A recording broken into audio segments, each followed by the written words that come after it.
Hola amigos y amigas de Artis, ¿cómo están? Bueno, aquí acompáñenme a ejercer el voto porque hoy es día de elecciones presidenciales y para mí es súper importante votar.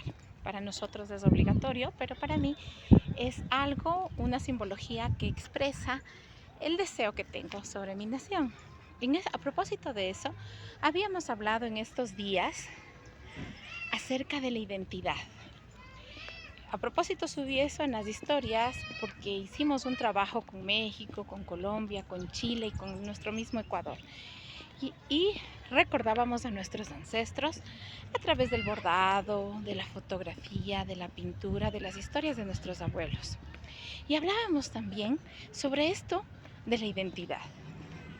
La identidad se va construyendo a partir de la misma historia. Por ejemplo, hoy como ecuatorianos estamos siendo parte de una historia. No es la historia de otro pueblo, sino es nuestra historia. Y eso va haciendo que nuestra identidad propia se incluya en la identidad plurinacional que tenemos como nación. Esto de la identidad parece fácil, pero no es. Hay que empezar desde cuando uno se pregunta, ¿quién soy yo? ¿Y quiénes somos nosotros? ¿En dónde nos desenvolvemos? ¿Quién es nuestra comunidad? ¿Quién es nuestro país que se diferencia de otros países? ¿O quiénes son las personas de mi barrio que nos diferenciamos de otro barrio? Entonces la identidad no es únicamente personal, es colectiva. Esta identidad se va forjando no solo con la historia, sino también con los caminos por donde hemos pisado. Y eso parte de la ancestralidad. En estos días también he subido algunas cosas acerca del páramo, historias del páramo.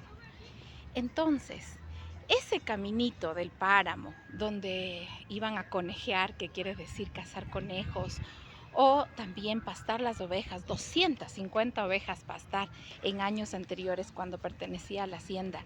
Todo eso es parte y conforma de la ancestralidad.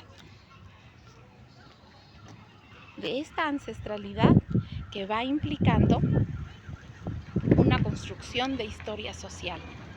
Entonces, cuando nosotros pensamos en quiénes somos, tenemos que pensar en quién es nuestra colectividad, cuál ha sido la historia que compartimos con los demás y también cómo vamos construyendo historia. En esta ocasión nos toca con el voto. ¿Qué nos tocará? ¿Quién ganará?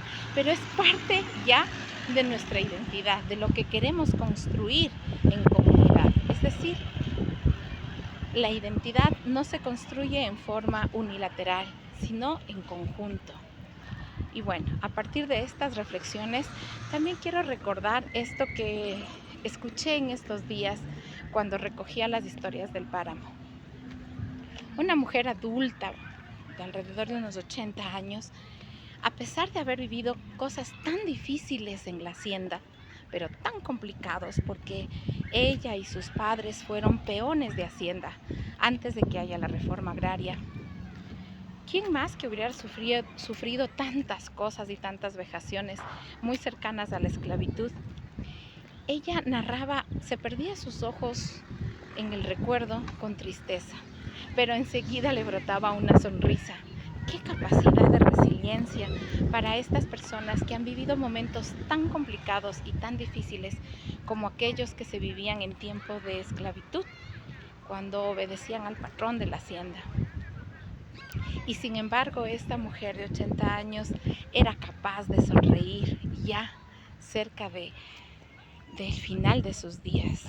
No porque contaba con alegría aquello, sino porque aprendió a vivir en resiliencia. Es decir, a recordar las cosas bonitas que sus padres le habían enseñado cuando estaba en el páramo, cómo se caía en el agua y aprendió a nadar, o usaba el río, o las ovejitas que pastaba. Cuando ella me iba narrando, me recordaba tanto de esa historia de Heidi en las montañas pastando sus ovejas, ¿no? Y así crecieron en la libertad del páramo y la montaña. Y por eso es que esta relación que tienen con el páramo es tan importante porque ellos saben lo necesario que es para la vida cuidar ese páramo. Tienen dos fuentes de agua importantes, dos lagunas de esta comunidad de San Isidro. y están luchando por sostener el agua y la vida. Porque al igual que en la montaña han pasado momentos difíciles, tormentas complicadas en la vida, pero saben que allí está el destino de su comunidad, y no solo de su comunidad, sino del mundo entero. Las fuentes de agua son las cosas más importantes que debemos proteger hoy en día. Y es así como esta mujer aprendió a relacionarse con los pajonales, con las ovejas, con los toros, con las vacas. Un montón de historias que tiene que ver cada pedacito, como esa de la laguna donde se hundieron los músicos, y esos músicos eran pasantes que iban en sus mulitas a hacer alegrar la vida a otra comunidad más lejana. Estos pasos antiguos que tenían que atravesar montañas de montañas, sequías de sequías. No había carros como hoy, y sin embargo iban a alegrar a esas personas, a otra comunidad. O el comercio, cuando iban a intercambiar. Hasta el día de hoy en Pojilí hay un mercado a donde tú vas e intercambias los productos de tu cosecha con otros productos. Y qué bonito, solo vas y lo intercambias. Intercambias maíz tal vez por papas o por otro producto que necesitas. Estas vivencias son parte de nuestra historia. Si no la conocías, nosotros como ecuatorianos también tenemos estas vivencias. Y los pueblos originarios tienen tanto que enseñarnos y nosotros tanto que aprender.